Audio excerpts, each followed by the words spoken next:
Bob Jenkins back at Pocono International Raceway. Here's the situation. The cars were started, put out on the racetrack, but then it began to rain, and right now it is raining very hard. The white flag has been displayed. Rusty Wallace will apparently win this race. The only question at this point is, does he have enough fuel to make it back to the line? Now, for 2 laps when the cars went out there, Dale Earnhardt, who is lined up right behind him, pushed him for quite a distance around this racetrack. The NASCAR rule says, however, you cannot be pushed on the white flag lap. These guys absolutely think of everything. Rusty had Earnhardt push him all these caution laps until the white flag lap. Then he started the car up and he followed the pace car. That's within the rules. But right now, again, Rusty has not received any assistance on this white flag lap.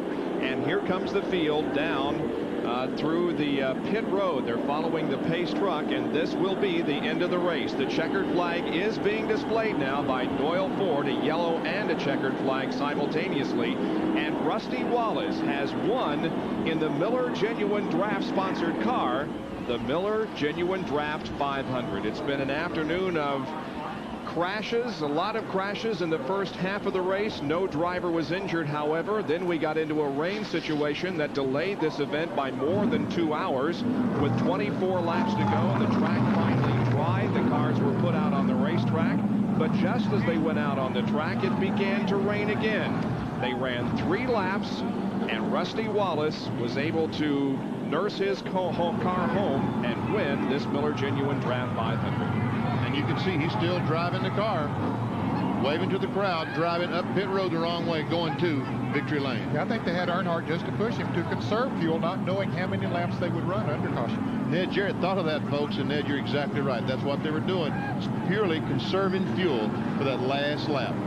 So Rusty Wallace has come home a winner here today at Pocono in a race that has taken more than 6 hours to run, and still it finishes about 21 laps short of its scheduled distance. 179 laps were completed. So that concludes our coverage of the Miller Genuine Draft 500 here at Pocono International Raceway. We will see you in 2 weeks at Watkins Glen. Right after this break, we'll have more of the Hall of Fame induction ceremonies. Thanks for watching. So long, everyone.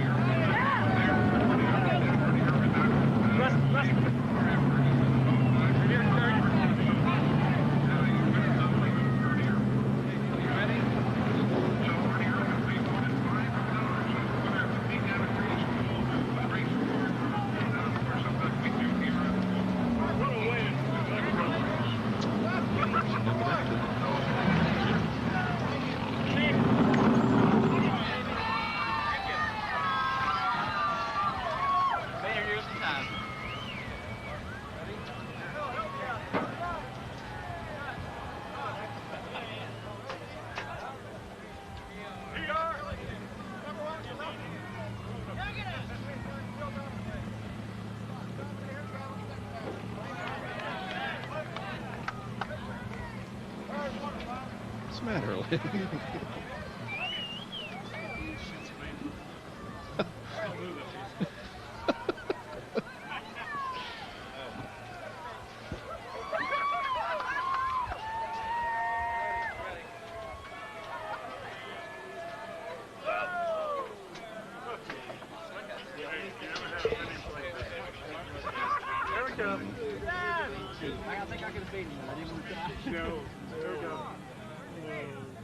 Well, Rusty Wallace has made it to victory lane. Rusty climbing out of the Miller Genuine Draft Pontiac. Congratulations. Well, thank you very much. It was a real frustrating day, I tell you. I shouldn't say that because the frustrating part was right there at the very end about whether we're going to go back to racing or not. But I got to tell you one thing. I'd like to thank Miller Genuine Draft, Mobile, AC, Pontiac, Goodyear, and all of them. But I'd really like to thank the motor crew because they've really worked their butt off. And this thing had jet power in it today. And I'd like to thank Roger Penske, all the Penske North people, and everybody behind the win. We're back, I think. We've got a total new engine program. It's really going good, and I'm real proud of the boys. I can't tell you how proud I am of crew chief Jimmy Maycar and everybody who made this possible. Those last couple laps after the restart, you got a little bit of an assist from your buddy Earnhardt. We're just playing out there, you know. I think he wanted to get into TV with me, you know, but Hey, it's not illegal to push your car into the last lap. We all know that. We found that out of Talladega, so I think he just wanted to help me push the rules a little bit. Again, congratulations. Thank you very much to everybody to make this possible. HVH Florida, Joe Patel, everybody, thank you. Rusty Wallace picks up win number 2 here in the 1991 season, winning his sponsored race at Pocono. Bob?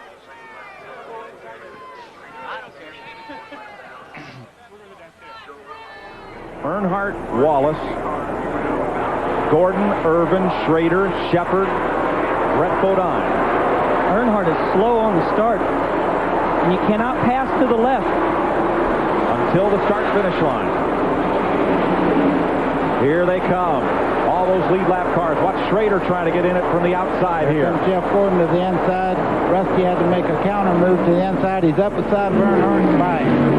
Jeff Gordon, black flag. You have 3 laps to acknowledge it. It's only 1 lap left. And it's Wallace to the front.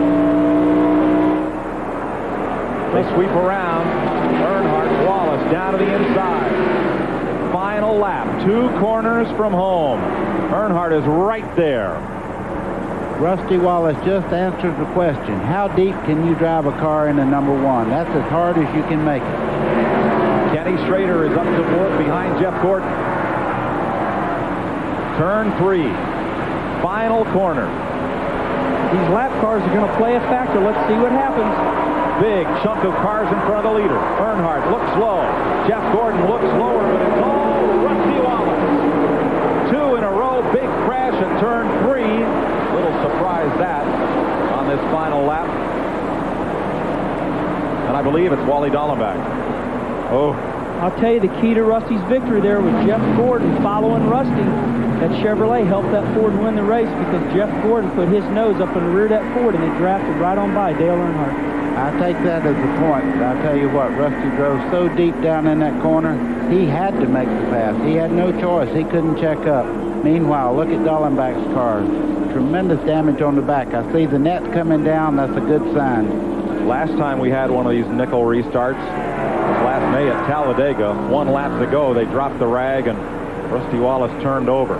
That's what it's all about. You see Wally Dallenbach, he's dejected because he wrecked on the last lap, but he's okay. And he had a top 10 car. He had a top 10 finish coming.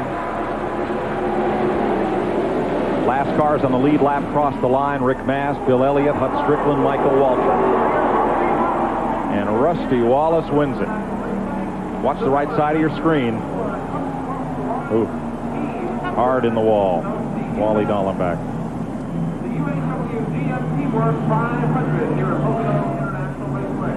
Right now, Wallace taking yet another victory lap around this. Well, it's over, and hearts can start beating again. And Rusty Wallace, for the 2nd week in a row, will go to victory lane next. Dale Jarrett coming in 3rd place there. He has caught Ricky Rudd. The white flag is coming out, Ken. Final lap. And will that 2-car draft overtake the leader? They've got enough between them. Maybe, maybe not. We'll see. Wallace in front. Scoots into the first turn for the final lap. Dale Jarrett closes up on Ricky Rudd. They shuffle a little out of turn number 2. Take it to the outside all the way. Anything left, give it all now. See Rusty pulled it inside there to cut off the draft to Ricky Rudd going down the back straight there. It also helped him gain just a little bit on Jarrett down that back straightaway. At the end of 500 miles here today, you've got 3 Thunderbirds thundering toward the finish line into turn 3 for the final time.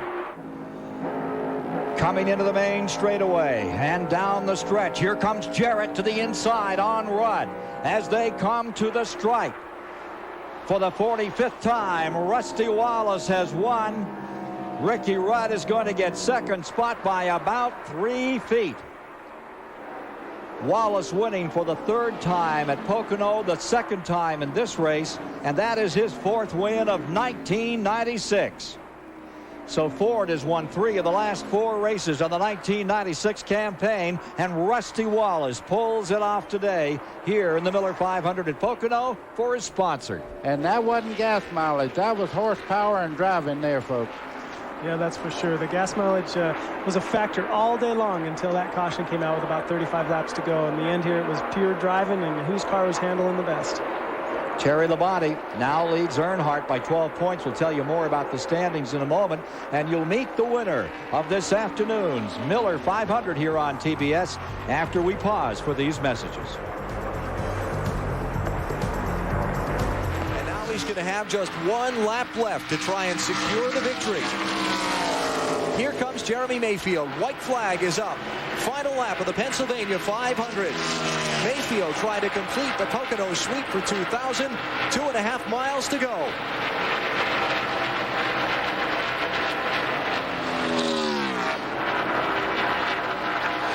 With Burton on the outside, he's not giving that long line up. He'll get a great run down through there. The race is for second right now. Rusty to block. Burton to push. And they both closed on Mayfield. Look at this. They ate up Mayfield all over the back of him into the second corner. Here comes Mayfield's got a problem. Mayfield's got a flat tire. Here goes Wallace by. Now the race for the win between Wallace and Burton. Mayfield slows on the final lap. Rusty Wallace gets a good clean entry into turn 3. Rusty Wallace needing to get off the corner and beat Jeff Burton back to the finish line. Here they come, the final sprint down to the checkered flag. Burton tries to draft up inside. Wallace wins it. Rusty Wallace wins the Pennsylvania 500 when Jeremy Mayfield suffers a flat tire halfway through the final lap in the lead. Dale Jarrett ended up fourth by Mayfield having that problem there. Look at the right front corner of Mayfield's car. The tire went flat on the last lap leading. That's why they call it racing and not winning. Looked like he had it in the bag. All of a sudden the car veered off on the tunnel turn over there. Rusty Wallace goes to victory lane. He has won the Pennsylvania 500, looking like he was racing for second. Now he's got the win. Rusty Wallace and Dick Bergman at TBS. Can you hear me? Sir, got you loud and clear. What a run. What a run. How did you know Mayfield's tire was going down?